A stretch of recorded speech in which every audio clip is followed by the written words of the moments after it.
Okay, good afternoon. We are starting with for you. I want to explain CUET क्यों है, क्या है, कब से स्टार्ट हुआ, कितनी यूनिवर्सिटीज़ हैं, कितने कॉलेजेस हैं, लास्ट डेट क्या है, और मोस्ट इंपॉर्टेंट क्वेश्चन जिसमें आप सब कंफ्यूज हैं कि मुझे कौन से सब्जेक्ट्स चूज़ करने हैं और क्यों चूज़ करने हैं, राइट? तो सबसे पहले मुझको बताओ, आपको CUET की फुल फॉर्म मालूम है? मालूम है, बताओ जल्दी से। थैंक गॉड, आपने सबने सही बताई है, थैंक यू। सो आपको मालूम है कि CUET स्टार्ट करने का पर्पस क्या था? CUET लॉन्च करने से पहले गवर्नमेंट ने जब ये डिसीजन लिया कि CUET अब सबके लिए, पूरे कंट्री के लिए कॉमन यूनिवर्सिटी एंट्रेंस टेस्ट बनेगा, तो उसका रीजन क्या था? पहले क्या पर्पस था, पहले क्या क्राइटेरिया था कॉलेज में जाने के लिए, ये बताओ। बोर्ड्स में 98% आएंगे तो हमको SRCC मिलेगा, 98 से 0.5% कम आएगा तो उससे नीचे का मिलेगा, और 0.5% कम आएगा तो उसके नीचे का मिलेगा। So everyone was targeting boards की पढ़ाई, बोर्ड्स के marks, and parents, students, everyone was having one target. ठीक, अब उससे क्या होता था ना कि अगर किसी के 98.5% मार्क्स आ गए, समटाइम्स हम बोर्ड्स में अच्छे मार्क्स इसलिए ला पाते हैं, समटाइम्स हम बोर्ड्स में अच्छे मार्क्स इसलिए ला पाते हैं क्योंकि उस टाइम उस पेपर की प्रिपरेशन बहुत अच्छी थी, बट समटाइम्स हमारी नॉलेज इतनी अच्छी होती है बट हम उतना रिफ्लेक्ट नहीं कर पाते, तो मार्क्स क्या हो गए, कम हो गए। सो डिजर्विंग कैंडिडेट्स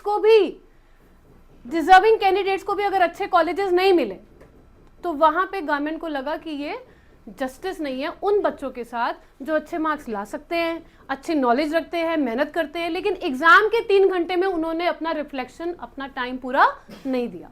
तो वहां से क्राइटेरिया क्या कर दिया, बिल्कुल चेंज कर दिया। This is not, I am not saying कि 12th की पढ़ाई इंपॉर्टेंट नहीं है, आई एम सेइंग 12th की पढ़ाई के बेसिस पे पूरे कंट्री के जितने भी बच्चे हैं सबको एक कॉमन एग्जाम देना है, उसके स्कोरिंग के हिसाब से यूनिवर्सिटीज और कॉलेजेस और इंस्टीट्यूशंस के क्राइटेरिया के हिसाब से वो बेस्ट लॉट को चूज करेंगे। वो एक बेटर तरीका था डिजर्विंग कैंडिडेट्स को भी चांस देने का। अगर वो वहां पे प्रूव कर पाते हैं तो आपको कॉलेज मिल जाएंगे अच्छे। यहाँ पर मैंने यही बताया है कि this was created to make a common platform, ताकि डिजर्विंग कैंडिडेट्स के साथ भी जस्टिस हो, और अगर कोई 12th में अच्छा नहीं कर पाया तो उसके पास भी एक चांस हो कि यार मैंने 12th नहीं किया तो मैं मर गया, मेरे को कॉलेज मिलेगा ही नहीं। So we know we are highly populated, we have still less number of universities, but एक ironical situation मैं आपको बताऊंगी कि हमारी कंट्री में सारी यूनिवर्सिटीज़ को, सेंट्रल यूनिवर्सिटीज़ को, स्टेट यूनिवर्सिटीज़ को, प्राइवेट इंस्टीट्यूशंस को ये चांस दिया गया कि आप अपने अपने क्राइटेरिया पूरे करो और CUET के अंडर में रजिस्टर कराओ। यानी कि वो जितने भी प्राइवेट यूनिवर्सिटीज़ हैं, सेंट्रल यूनिवर्सिटीज़ हैं, स्टेट यूनिवर्सिटीज़ हैं, सब ने अपना क्राइटेरिया किसके अकॉर्डिंग बनाया, CUET के अकॉर्डिंग। अब वो CUET के लिए एलिजिबल हो गए, यानी कि वो यूनिवर्सिटीज़ भी जब एडमिशन लेंगे तो CUET स्कोर कार्ड को कंसिडर करेंगे। So there are more than 300 universities at present जिन्होंने CUET में रजिस्ट्रेशन करवा लिया। I am not talking only central, I am talking about total universities, central, state, private and other eligible जिन्होंने criteria meet किया उनको CUET में registration मिल गया। ऐसे ही हर साल और ऐड हो रही है, प्राइवेट भी, सेंट्रल भी, स्टेट भी। तो आपको थोड़ी सी बेसिक इन्फॉर्मेशन पता नहीं आपको है या नहीं है, यू मस्ट नोट डाउन। अगर नहीं पता है आप सबको, स्टार्टिंग डेट हो चुकी है फॉर्म फिलिंग की। कब से स्टार्ट हुआ है फॉर्म फिलिंग? 3 जनवरी। मैंने आप सबको रोका था कि 30 जनवरी तक लास्ट डेट है, विंडो ओपन रहेगी, बट मैंने आप सबको रोका था कि 10 जनवरी और 20 जनवरी की विंडो को यूज़ करेंगे हम। रीज़न क्या था? देखो, शुरू में आप लोग को अगर नॉलेज नहीं होती तो आप फॉर्म फिलिंग में गलती करते हो, राइट? लास्ट में आके भरते हो तो आपका जो वेबसाइट है वो पक्का हैंग होने वाला है, राइट? तो ये बिल्कुल एक्यूरेट टाइम है, ना इससे जल्दी भरो ना इससे लेट भरो, बट पूरी नॉलेज लेके भरो, कॉन्फिडेंस के साथ भरो। आज मैं आपको कोशिश करूंगी पूरी नॉलेज दे दूं, राइट? अब यहाँ पर लिखा है correction window 2 Feb to 4 Feb। बहुत सारे बच्चे ऐसे हैं, थोड़े हम लोग ऐसे होते हैं कि कैजुअल नेचर के होते हैं कि यार मैं तो फॉर्म भर रहा हूँ, काम खत्म कर रहा हूँ, करेक्शन विंडो में देखेंगे क्या करना है। Let me tell you, correction window में सिर्फ आपकी एकेडमिक डिटेल्स करेक्ट हो सकती है, पर्सनल डिटेल्स करेक्ट नहीं होती, वहाँ पे आपको दिक्कत आएगी। तो आपको जब एक टाइम पे अच्छे से फॉर्म भरने का मौका मिल रहा है तो आप अभी भरें, करेक्टली भरें, तब करेक्शन विंडो की नीड ही नहीं पड़ेगी, राइट? नेक्स्ट, मैंने एग्ज़ाम डेट इस पर लिखी हुई है, विच इज़ नॉर्मली यही रहेगी 11 to 31 मई के बीच में आपके एग्जाम्स होंगे। एग्जाम्स का तरीका मालूम है सबको। लेट से आपने जनरल टेस्ट भरा, लेट से आपने डोमेन के 2 सब्जेक्ट भरे और 1 लैंग्वेज भरा, ठीक। तो आपके 4 पेपर हो गए मिनिमम, राइट। आपके पास एक दिन में मैक्सिमम 2 पेपर्स का स्लॉट आ सकता है, ज़्यादातर एक दिन में एक ही पेपर का स्लॉट आता है। आपके पास नंबर ऑफ फॉर्म भरते समय आपके पास नंबर ऑफ सिटीज़ आएंगी, नेम्स ऑफ सिटीज़ आएंगे कि कौन कौन सी सिटी भर सकते हो और कौन कौन से एग्ज़ाम्स आप कब कब अपीयर कर सकते हो। सो डेट शीट आएगी CUET की। आज लेट से आपका 9 बजे से 12 बजे तक साउथ कैंपस के किसी इंस्टीट्यूट में, प्राइवेट इंस्टीट्यूट में कंप्यूटर पे आपका एग्ज़ाम है GT का। नेक्स्ट डे आपका मैथ का, 2 दिन बाद आपका अकाउंटेंसी का। ऐसे आपकी डेट शीट आएगी। तो आप जो भी सिटीज़ भरेंगे, वैसे तो मेरे ख्याल से सब दिल्ली के हैं, सब दिल्ली भरेंगे, बट ध्यान रखना कि इन डेट्स में आपको यहीं रहना है, राइट। कभी आप ऐसे, मैंने बड़े सारे केसेस देखे हैं, बच्चों ने डेट और सिटी भर दी लेकिन सेम डेट पे ट्रैवल कर रहे हैं और पेपर छूट गया। So don't do that. Now ये बड़ी इंपॉर्टेंट सिचुएशन मैं आपको बताने जा रही हूँ। आप में से कितने लोग ये सोचते हैं कि I want to take admission in DU? आप में से कितने लोग ये चाहते हैं कि I want to take admission in DU? अब मेरा इसका ऑपोजिट क्वेश्चन, आप में से कितने लोग सोचते हैं कि यार DU मिल गया तो ठीक है, प्राइवेट तो बहुत है, पापा में से कहूँगा क्राइस्ट में हो जाएगा, सिम्बाइसिस में हो जाएगा, शिव नाडर में हो जाएगा, और भी प्राइवेट यूनिवर्सिटीज़ मेरे आसपास मुझको दिखती है। तो मैंने टॉप महंगी वाली बोली है, इसके नीचे नीचे नीचे आते होंगे बहुत प्राइवेट यूनिवर्सिटीज़ हैं। कितने लोग सोचते हैं कि हम प्राइवेट में भी जाएंगे, चांस रखेंगे? ये तो आप मुझे झूठ बोल रहे हो, एक भी हैंड रेज नहीं हुआ। काफ़ी लोग सोचते हैं कि यार DU मिल गया ठीक है, नहीं तो प्राइवेट में चले जाएंगे। बच्चों, यहाँ मैंने क्या स्लाइड में लिखा है, there are approximately 11 lakh aspirants who will appear for CUET exam, ठीक। फिर मैंने लिखा DU की कितनी सीट्स लिखी हैं, 80,000। नेक्स्ट मैं अच्छी यूनिवर्सिटी मानती हूँ DU के बाद IP को, है ना। IP के आपकी सीट्स लिखी है मैंने अप्रॉक्सीमेटली 40,000। आपको मालूम है ये अच्छी सीट्स लिखी है मैंने, DU देन IP, उसके बाद और भी DU से रिलेटेड हैं DSEU और DTU, ये भी टॉप 4 में आती हैं जो गवर्नमेंट। जी, हम IP का तो अलग से एंट्रेंस एग्जाम होता है ना? IP का अलग से होता है एंट्रेंस एग्जाम, बट मैं आपको बता रही हूँ कि CUET 12th का स्कोर वो भी कंसिडर करेंगे, उसमें भी 40,000 सीटें हैं। मैं किस पॉइंट पे आना चाह रही हूँ, मैं इस पॉइंट पे आना चाह रही हूँ बच्चों कि ये सीट्स होने के बाद पूरा फॉर्म फिलिंग हो जाता है, बच्चे प्राइवेट यूनिवर्सिटीज़ और DU में कंफ्यूज रहते हैं, और आपको मालूम है यू विल वंडर कि लास्ट में आके सीट्स खाली रहती हैं DU में भी। अब देखिए मैंने क्या लिखा है कि 11 लाख लोग भर रहे हैं, DU के पास कितनी सीटें हैं? Let's just calculate the ratio of 11 lakh and 80,000 DU की सीटें। इनकी रेशो में समझ आ रहा है, यानी कि 11 लाख में से सिर्फ 80,000 बच्चा है जिसको DU में एडमिशन मिल सकता है। बड़ा मुश्किल लग रहा है ना, लेकिन आपको एक आयरनिकल सिचुएशन बताऊं हमारी। आयरनिकल सिचुएशन ये है कि इस साल भी 74,000 सीट्स भरी, 6,000 खाली पड़ी रही। क्यों? क्योंकि बच्चों को पता नहीं होता, बच्चों को पता नहीं होता कि हमको DU में कैसे मिलेगी सीट। So after filling this phase of CUET form, जिसमें आपकी पर्सनल और एकेडमिक डिटेल्स चली जाएंगी, देन वी विल DU की वेबसाइट पे आपको मिलेगा नेक्स्ट फेज, जिसको CSAS बोलते हैं, ठीक है ना। सो CSAS सिस्टम भी एक सेशन और लेंगे, उसमें मैं आपको बताऊंगी कि आपके उसमें अश्मित आपको और ज़्यादा हेल्प करेगा कि टॉप कॉलेजेस, टॉप कोर्सेज किसको प्रेफरेंस में रखना है और कैसे रखना है।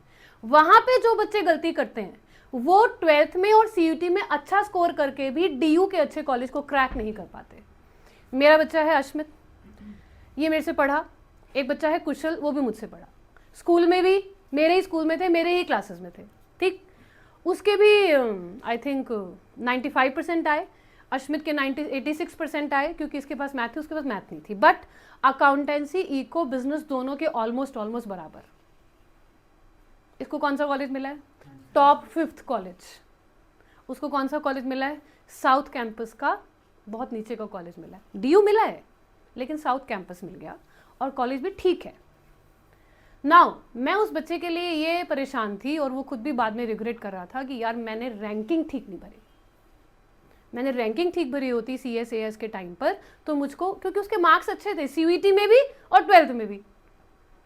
तो आपको ध्यान रखना है कि पर्सनल और एकेडमिक डिटेल्स सही डालो, फिर आपको ध्यान रखना है कि आप प्रिपरेशन CUET की कैसे कर रहे हो, अच्छे से अच्छे मार्क्स लाने की कोशिश करनी है।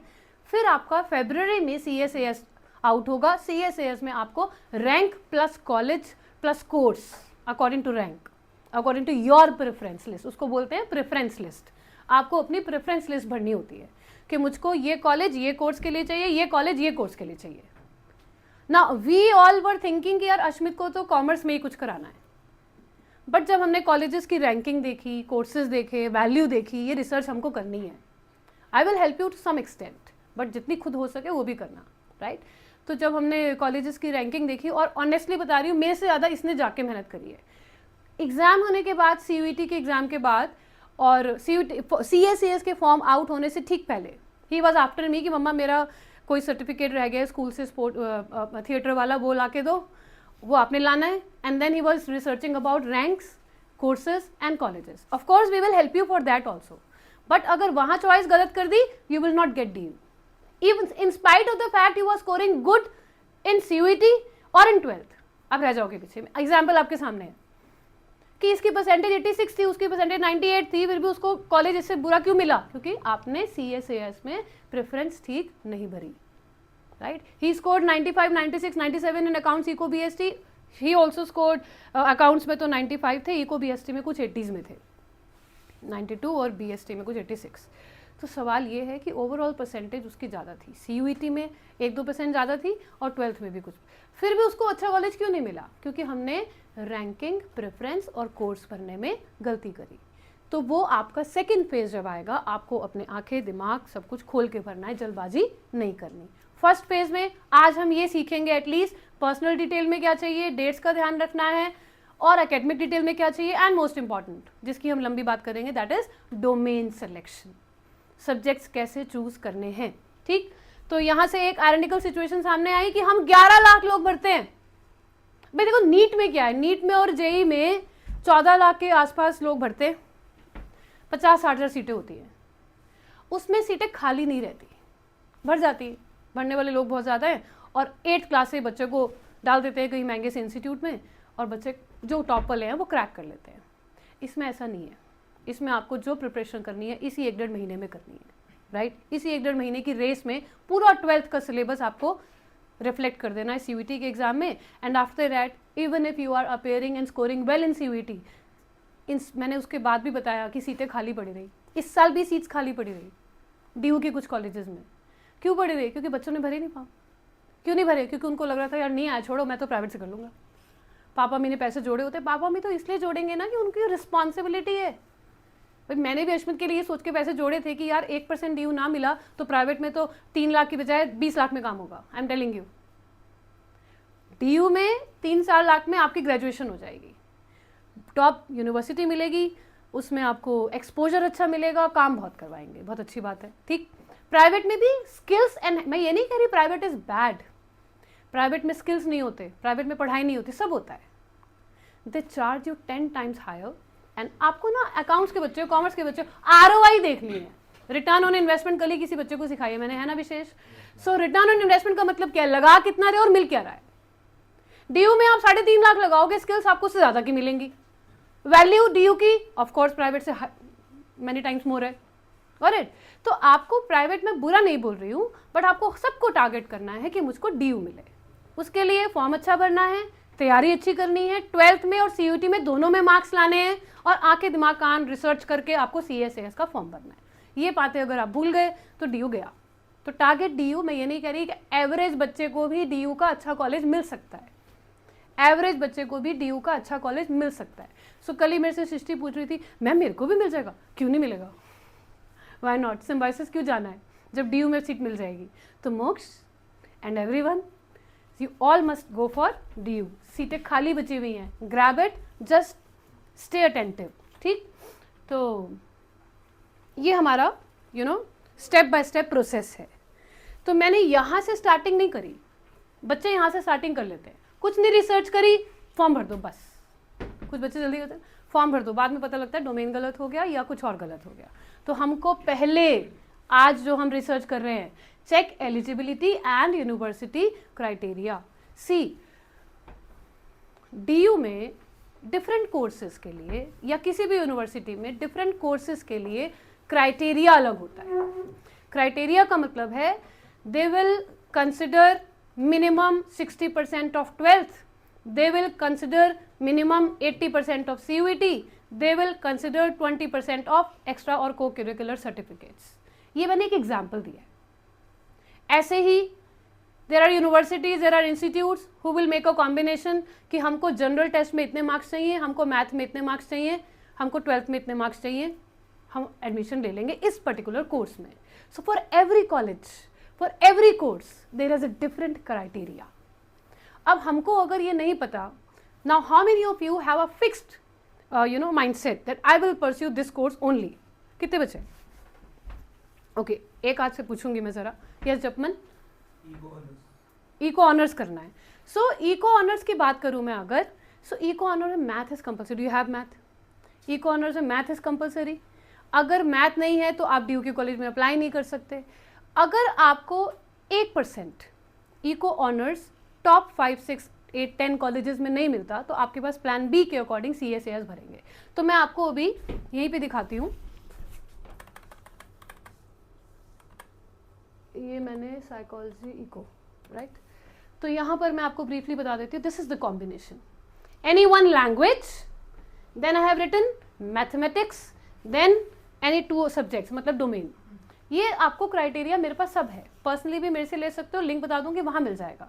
अभी इसकी नीड नहीं है आपको, मैं आपको बता दूंगी अभी के अभी कि कौन से डोमेन भरने हैं. आपके लिए सिर्फ क्राइटेरिया मुझको चाहिए था मैथ, वो आपके पास है. Now he was having fix mindset कि मुझको तो इको ऑनर्स ही करना है. आपने हर्षित हैंड रेज किया था, क्या करना है? BBA करना है. BBA DU से करना है. अब BBA DU से करने के लिए मैथ चाहिए. So no college in DU requires maths. In fact आजकल तो BBA के लिए मैथ चाहिए, BCom ऑनर्स के लिए मैथ नहीं चाहिए, राइट. तो देखो मैंने यहाँ पर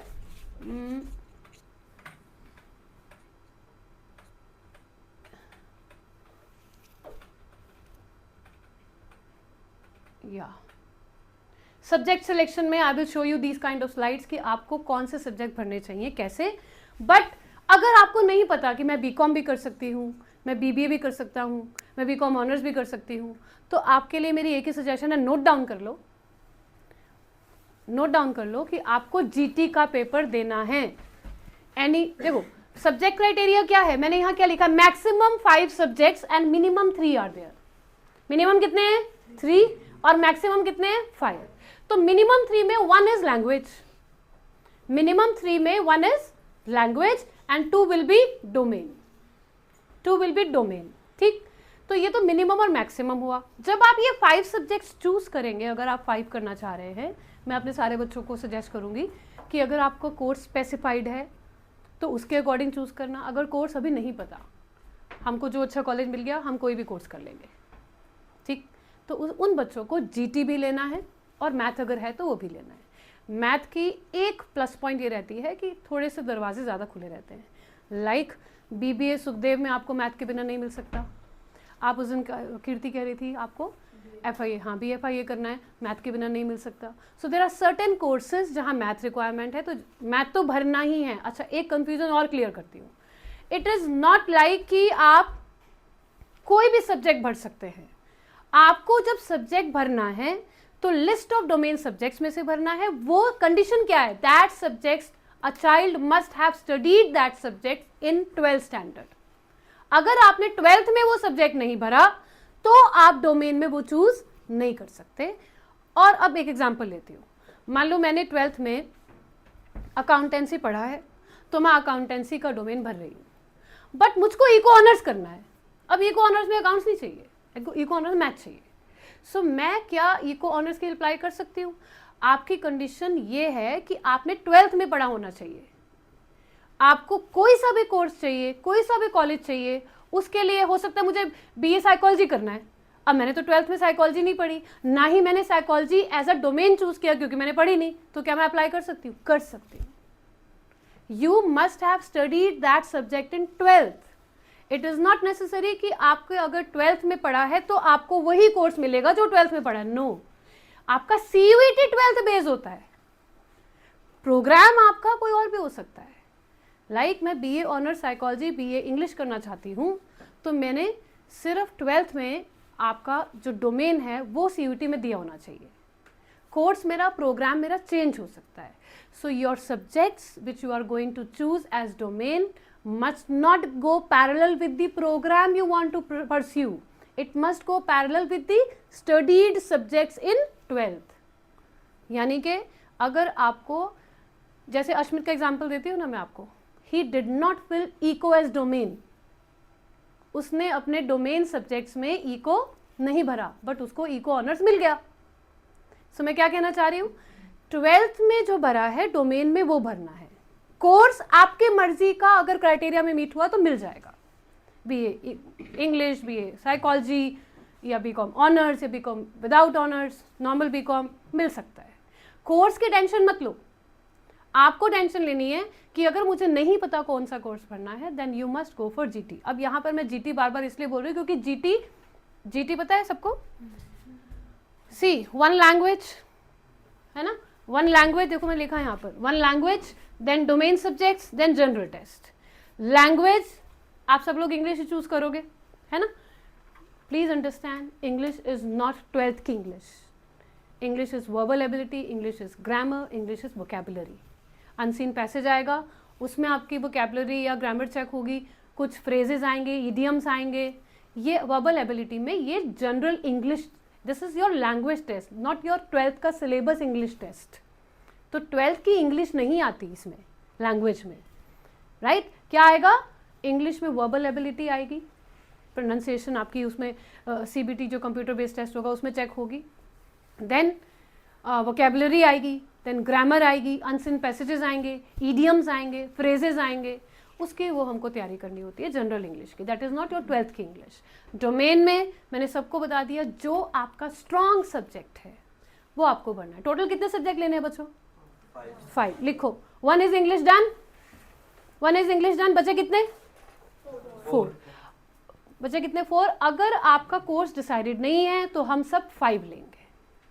कोर्स डिसाइडेड है तो उसका क्राइटेरिया अलग देख के बताएंगे कितने लेने हैं, राइट। सो 1 इज इंग्लिश, बचे 4।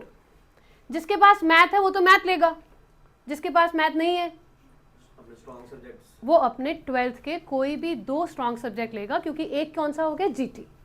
सो language is done, GT is done, language is done, GT is done. 5 में से 2 निकल गए, बचे 3। 3 में से 2, एक मैथ हो गया, जिनके पास मैथ है, जिनके पास मैथ नहीं है, अपने कोई भी 3 स्ट्रॉन्ग सब्जेक्ट्स इन 12th जिसकी प्रिपरेशन, तैयारी और मार्क्स आप 12th में इजीली कर सकते हो। बात समझ आई? अभी इसमें कंफ्यूजन आ रहा है सब्जेक्ट्स में जी? हाँ, क्योंकि इको ऑनर्स के लिए मैंने अभी क्राइटेरिया आपको खोल के दिखाया था, जीटी और मैथ चाहिए। हाँ, इको नहीं पढ़ी, अगर आपने डोमेन में इको नहीं भरी लेकिन आप इको ऑनर्स के लिए अप्लाई करना चाहते हो, यू कैन डू, ठीक है। तो मैं इसीलिए बोल रही हूँ, हाँ, इको ऑनर्स में math is the main compulsion, not GT. So आपको जब डोमेन सेलेक्ट करना है तो मैथ मिस नहीं होना चाहिए, बाकी कुछ भी भरो। लैंग्वेज हो गया, मैथ हो गया, देन एनी 3 सब्जेक्ट्स। सो इको ऑनर्स में एक प्लस पॉइंट और सामने आया कि यू कैन स्किप जीटी। अगर आपने सिर्फ इको ऑनर्स ही डिसाइड किया हुआ है, सिर्फ इको ऑनर्स ही करना है, श्योरिटी नहीं है तो रिस्क मत लेना, जीटी भर देना, ठीक है। तो मैं फिर से वही क्लियर कर रही हूँ point, that if you are not filling eco as your domain subject and you want to go for eco honors, you can go for it, because requirement and criteria for eco honors is math, language तो compulsory है ही, and 1 math जी। जैसे अगर decided है मैंने eco honours ही करना है तो कुछ भी होगा, तो एक मैथ्स कंपल्सरी हो गया, इंग्लिश हो गया, बट अगर मेरा स्ट्रॉन्ग सब्जेक्ट है इको 12th में, हाँ भर सकते हो, तो फिर इको हाँ भरो भरो, बिल्कुल भरो, क्योंकि आपको स्कोर पे भी फोकस करना है ना, क्योंकि score is very complex system. यहाँ पर जब स्कोर निकल के आता है तो ये नहीं कि आपका एक्चुअल स्कोर बहुत अच्छा है और आप खुश होकर नाच रहे हो, नो। उसमें क्या होता है, वो पहले आपका एक्चुअल स्कोर आता है, फिर परसेंटाइल स्कोर आता है, फिर नॉर्मलाइज स्कोर आता है, फिर क्राइटेरिया के अकॉर्डिंग हर यूनिवर्सिटी में डिस्ट्रीब्यूट हो जाता है। तो आपको कौन सा कॉलेज मिलेगा, you can not be sure for this. और ना ही आप ये खुश हो सकते हो कि मेरा तो स्कोर बहुत अच्छा आ गया तो मेरे को मिल जाएगा, ना उदास हो सकते हो कि मेरा बेकार है तो नहीं मिलेगा, कुछ भी हो सकता है, because there is a combination of result. Right तो एक पॉइंट मैं आगे बताती हूँ. एक चीज क्लियर हुई, minimum 3 maximum 5. Done. Domain subjects वो वाले चूज करिए जिसमें आप स्ट्रांग हैं, ना कि वो वाले जो आपको 12 के बाद चाहिए. 12 के बाद में देखेंगे, मिल जाएगा आराम से, टेंशन नहीं लेनी. आपको ध्यान ये रखना है कि मैथ है तो मत छोड़े, you will get more opportunities. ठीक.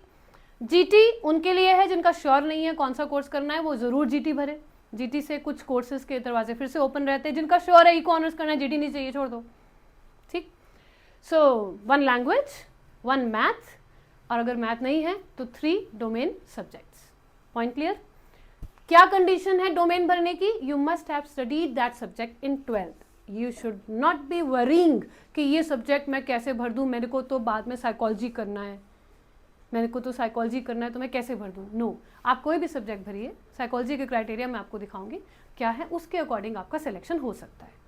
सो 12th is the important thing कि आपने 12th में जो पढ़ा है वो भरें. मैम अगर किसी ने 12th में साइकोलॉजी नहीं पढ़ा है तो फिर वो आगे जाके साइकोलॉजी ले सकता है कॉलेज में? मिल सकती है depending upon result and criteria. Right.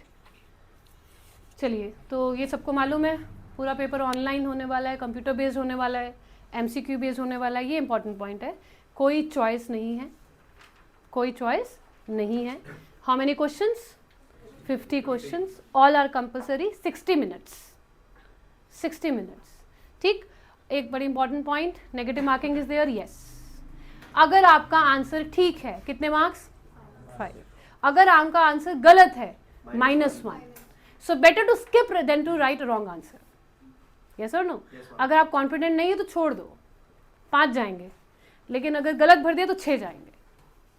I understanding this formula कि मिल गए तो आपको 5 मिलेंगे, करेक्ट हो गया, नहीं हुआ सही, इनकरेक्ट पे 6 चले जाएंगे.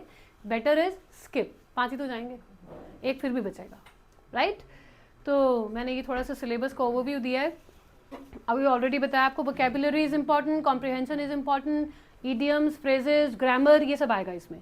डोमेन, डोमेन जब आप पढ़ते हो ना बच्चों, लेट्स से आपने बीएस और इको भरा, या आपका सोशियोलॉजी है, हिस्ट्री है ना, तो हिस्ट्री और इको भरा. तीसरा क्या लोगे? Pol science. तो 3 सब्जेक्ट भरे. So from where I am going to prepare. जो बच्चे कॉन्फिडेंट हैं कि खुद प्रिपेयर कर सकते हैं, आई सजेस्ट खुद प्रिपेयर कर सकते हो, क्योंकि सारा 12th का 100% सिलेबस है. और एनसीईआरटी को अगर आपने वर्ड टू वर्ड रीड कर लिया, एनसीईआरटी का एक वर्ड भी मिस नहीं किया, you win this game, you will win this game. Ma'am 11th के सिलेबस का कितना पार्ट आता है? There are hardly any domain subjects जहाँ पे 11th आता है, कहीं पे भी 11th है नहीं. इकोनॉमिक्स में जाइए, आपका माइक्रो इकोनॉमिक्स है, एक आध और डोमेन होगा जिसमें होगा 11th का. Most of the subjects have 12th का syllabus. So go through NCERT books of 12th standard. रामबाण है, ब्रह्मास्त्र है. हम जो करा रहे हैं आपको अकाउंट्स को बीएसटी में, that is important, NCERT use करते हैं. लेकिन होता क्या है कि सीयूईटी का लेवल 12 से एक लेवल ऊपर है, कॉम्पिटेंसी बेस का परसेंटेज ज़्यादा है, और लाइन टू लाइन आपको क्वेश्चंस मिल जाते हैं डायरेक्टली उठाकर एनसीईआरटी में से. तो उसको बिल्कुल इग्नोर नहीं करना, बेस्ट वे है तैयारी का. जी के ये जो आपका जनरल टेस्ट है, इसमें 3-4 कंपोनेंट्स है, लाइक आपका जीके है, करंट अफेयर्स है, लॉजिकल रीजनिंग है, क्वांट है. लॉजिकल रीजनिंग, क्वांट 10 तक की मैथ पे बेस्ड क्वेश्चन होते हैं. जो क्वांट है आपकी मैथ 10 तक की, 10 से नीचे नीचे, इवन मैं बोलूँगी 8 तक की मैथ के बेस्ड क्वेश्चन होते हैं. तो जीटी की प्रिपरेशन की बात लास्ट में करती हूँ कि कैसे करनी है. ओके, अश्मित कह रहे हैं कि प्रिपरेशन मैं बताऊंगा कैसे करना है. Okay fine, most welcome. So GK आप जितना मर्जी, अश्मित ही बताएगा आपको, मैं ज़्यादा प्रिपरेशन की बात नहीं करती. चलिए, यहाँ मैं आपको बता रही हूँ कि don't stay happy when you get good results, don't say sad that I have not got good results, because scores पहले एक्चुअल आएंगे आपके पास, फिर आपके पास आंसर स्कीम भी आ जाएगी. आंसर स्कीम मतलब you can check your answers, वो तो उसी दिन आ जाती है, मतलब फ्यू डेज में आ जाती है. फिर आपके जो एक्चुअल स्कोर आएंगे उनको परसेंटाइल स्कोर में कन्वर्ट करके रिजल्ट आएगा. फिर उसका नॉर्मलाइजेशन होगा, नॉर्मलाइजेशन में कहानी पलट जाती है. Got it? और वो उसके बाद फिर यूज़ होती है यूनिवर्सिटीज़ के थ्रू एज क्राइटेरिया. सो आप सिर्फ अपनी एज अ रिस्पॉन्सिबल स्टूडेंट यही ड्यूटी निभाएं कि आप फॉर्म अच्छे से भरें और तैयारी बहुत अपना बेस्ट दे दो आप. बाकी परमुटेशन कॉम्बिनेशन उनका है, कुछ नहीं पता आपको क्या मिलेगा. अपना बेस्ट आपको रिसर्च में भी देना है, नॉलेज में भी देना है, पढ़ाई में भी देना है, तैयारी में भी देना है। आपके अगले 2-3 महीने यही फोकस होना चाहिए, ठीक। और मैं आपको कह रही हूँ, you will thank me for that कि यार हमने प्राइवेट छोड़ के DU में एडमिशन मिल गया। मत जाओ प्राइवेट में, पैसा लेंगे 15-20 लाख, ROI बहुत कम है। प्राइवेट में उनको जाना चाहिए जिनको DU के चांसेस नहीं है अच्छे कॉलेज के, और उनको स्किल्स भी चाहिए, ठीक है ना। फिर प्राइवेट में भी Tier 1, Tier 2, Tier 3 कॉलेजेस होते हैं, तो Tier 1 में एंट्रेंस टेस्ट भी होते हैं, लाइक शिव नाडर में, नारसी मोंजी में, क्राइस्ट में, इनके एंट्रेंस टेस्ट भी होते हैं। वो हमारे कुछ बच्चों के निकल गए होंगे या कुछ बच्चे देने वाले होंगे।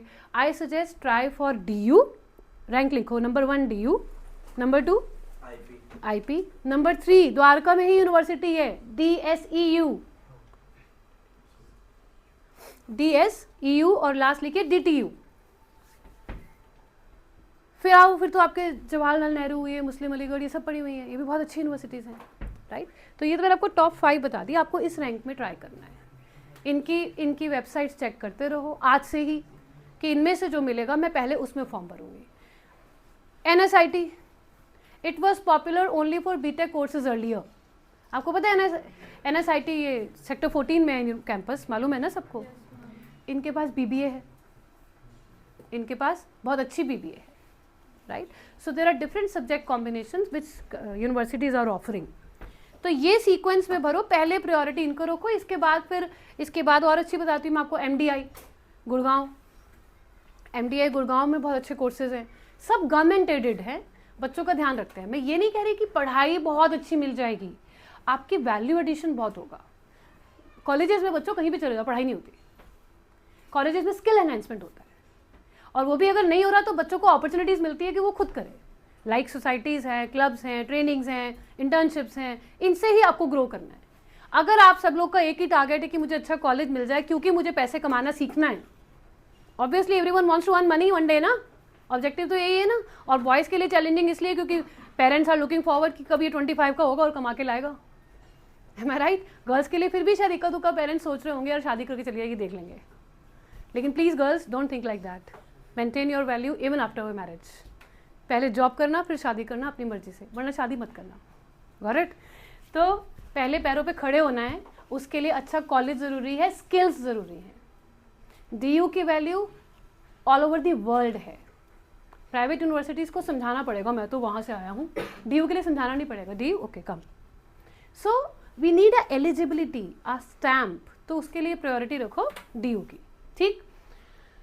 सो ये मैंने आपको पॉइंट्स बता दिए हैं ऑलरेडी। मैं लेके चलती हूँ छोटी छोटी इंपॉर्टेंट पॉइंट जो आप भूल जाओगे। 1, फोटोग्राफ 80% ऑफ फेस। अपलोड करिए किसी ने, अभी फॉर्म भर दिया है? सो किसने बेटा, हैंड रेज हुआ था, ओके। सो फोटोग्राफ का आपका साइज वगैरह यहाँ पर लिखा हुआ है, it should be 10 KB to 200 KB, then 80% of your face, white background. ये गलती करते हैं बच्चे, इसलिए सिर्फ यही पॉइंट लिखा है, बाकी पर्सनल डिटेल्स, पापा मम्मी का नाम, ये सब आप सही डालना। 10th की मार्कशीट और आधार कार्ड में सेम होना चाहिए, पेरेंट्स का नेम, आपका नेम, दोनों, करेक्ट। अब मैं आपको कुछ एग्जांपल्स दे रही थी जो मैंने आपको बातें ऑलरेडी समझा दी हैं, like for admission to university of Delhi. ये पता है क्या है, ये एक ऑथराइज्ड लीगल डॉक्यूमेंट है जो DU से रिलीज हुआ है, ऊपर लिखा हुआ है BOI, बुलेटिन ऑफ इंफॉर्मेशन। उसको डाउनलोड करके 126 पेजेस का मैंने गो थ्रू किया, जो इंपॉर्टेंट पॉइंट्स हैं यहाँ लगाए हैं। सो इसमें क्या लिखा, for admission to university of Delhi it is mandatory for the candidate to appear in CUET in those subjects, please listen to me carefully, in those subjects in which he or she is appearing or has passed class 12th. Choice of course, choice of college does not matter before you fill correct subjects. अगर आपने subjects ही correct नहीं भेजे फंस जाओगे। Subjects कौन से भरने हैं, जो 12th में पढ़े, ये पॉइंट क्लियर, ठीक। ये मैंने कुछ एग्जांपल्स दिए हैं, लाइक साइकोलॉजी अगर आपको करनी है, मतलब I am giving you examples कि you can not think right now मुझे तो ये कोर्स ये कॉलेज चाहिए, बट आपको पता होना चाहिए कि कोर्स और कॉलेज मिलता कैसे है।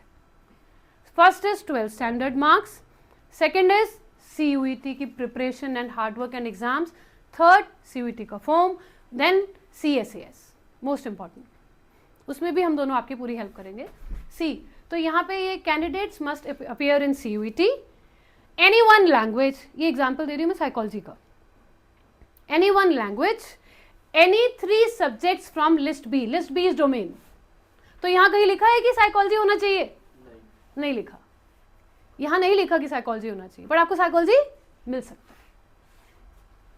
क्राइटेरिया इज CUET में marks according to your subjects. So language is compulsory, math नहीं चाहिए, GT नहीं चाहिए, राइट? और आजकल मतलब यहाँ पे कोई है जिनके पास साइकोलॉजी है? आपके पास है बेटा? कंप्यूटर्स भी है। साइकोलॉजी में बहुत अच्छे करियर्स निकल रहे हैं आगे। Anyways this are again, economics में आपको क्या चाहिए? Any one language is compulsory, mathematics, काम खत्म। डोमेन सब्जेक्ट्स, एनी 2 सब्जेक्ट्स, भाई 2 तो यही हो गए ना, 2 यही हो गए आपके पास, 1 लैंग्वेज हो गया, 1 मैथ हो गया, 2 सब्जेक्ट डोमेन में से भर लो, काम खत्म, राइट? देन मैंने ये बीकॉम ऑनर्स का दिया। I hope you know that math is not compulsory for BCom honours. We need to fill accountancy और मैथ, अकाउंटेंसी और math. So any one language, mathematics और अप्लाइड मैथमेटिक्स और any 2 subjects from, नीचे देखो combination 2, language, accountancy और any 2 subjects. Math भरो या accountancy भरो, आप बीकॉम ऑनर्स के लिए एलिजिबल हो। मैम जो एनी 2 सब्जेक्ट्स है वो डोमेन ही है? यस, जो एनी 2 सब्जेक्ट्स कहीं पे भी लिखे हैं वो डोमेन है, लैंग्वेज कहीं पे भी लिखी है वो वर्बल एबिलिटी आपकी, गॉट इट? तो बीकॉम ऑनर्स वाले, पता था सबको ये बात? डिड यू नो दैट कि बीकॉम ऑनर्स से मैथ नहीं चाहिए या चाहिए? बीकॉम ऑनर्स से मैथ नहीं चाहिए, अकाउंट्स पढ़ा होना चाहिए। मैथ है तो भर दो, जो आपका स्ट्रॉन्ग है वो भरना, अकाउंट स्ट्रॉन्ग है अकाउंट भरना, मैथ स्ट्रॉन्ग है मैथ भरना, ठीक? सिमिलरली ये मैंने BBFIA, आपकी कीर्ति भरना चाहती है ये। So again 1 language, mathematics, GT। जितने प्रोफेशनल कोर्सेज हैं, BBA सुखदेव से मिलेगा या FIA मिलेगा, उसके लिए आपको GT चाहिए। अब ये चेंज हुआ है कि अब इसके साथ आपको एक डोमेन भी चाहिए। नहीं, ये तो लेटेस्ट है 2026 का। नहीं अब चेंज हो चुका है। अच्छा, ये 2026 की है यार। BFIA सबके लिए अब पहले ये 2026 का है बेटा। पक्का मैं श्योर हूँ। चलो मैं बच्चों को क्लियर कर दूंगी कल तक। एनीवेज, सो ये आपका फिलहाल सब्जेक्ट कॉम्बिनेशन है और ऐसे हर एक कोर्स के लिए क्राइटेरिया है, right? So this bulletin of information is downloaded from DU 2026 CUET, ठीक है? और कुछ है इसमें? डन। या अब मेरे को बताइए आपके मन में क्या चल रहा है, कुछ क्लैरिटी आई? सो अभी हम फॉर्म भरना स्टार्ट कर देंगे, अपना डे और टाइम बैठ के शांति से डॉक्यूमेंट्स कलेक्ट करके सॉफ्ट कॉपी में भर लीजिए। आई थिंक फीस 1000 रुपीज़ है, फिर एडिशनल डोमेन भरते हो तो 400 पर सब्जेक्ट है। वो आप डॉक्यूमेंट CUET की वेबसाइट खोलोगे ना, NTA वाली, तो मिल जाएगा। Any confusions? मैम अगर हम सिर्फ 3 सब्जेक्ट्स लें और अगर 4 लें तो उसमें क्या फर्क होगा? लैंग्वेज? नहीं, जैसे हमने 3 सब्जेक्ट चूज कर लिए जो हमारे मिनिमम है, कोई फर्क नहीं होगा, मत भरो, 4 भर लो। 3 कर लें। नहीं, आपके लिए मैथ कंपलसरी है ना? एक लैंग्वेज कंपलसरी है अच्छा, है ना? हाँ, दोबारा बोलो। 2 और चाहिए। यस, तो फिर 2 और चाहिए ना, क्योंकि लैंग्वेज के अलावा कोई डोमेन सब्जेक्ट तो चाहिए। और क्या क्वेश्चंस आ रहे हैं? और क्या क्वेश्चंस आ रहे हैं? प्रिपरेशन करनी है, आफ्टर 12th करनी है। हाँ जी मोक्ष। हाँ, मतलब हर एक कोर्स में 2 डोमेन सब्जेक्ट्स तो होने चाहिए। एग्जैक्टली, 2 डोमेन सब्जेक्ट चाहिए। अगर जैसे भी कोर्स कंफर्म नहीं है,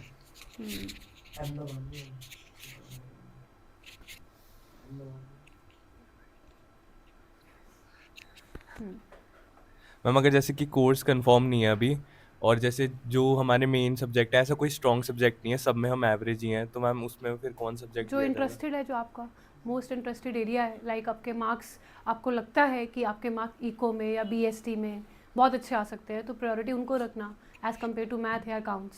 सो you have to talk to your self कि मेरा स्ट्रॉन्ग क्या है, मेरा इंटरेस्ट किस में है, मैं कम टाइम में ज़्यादा मार्क्स किस में ला सकता हूँ। टाइम कम है, काम ज़्यादा है,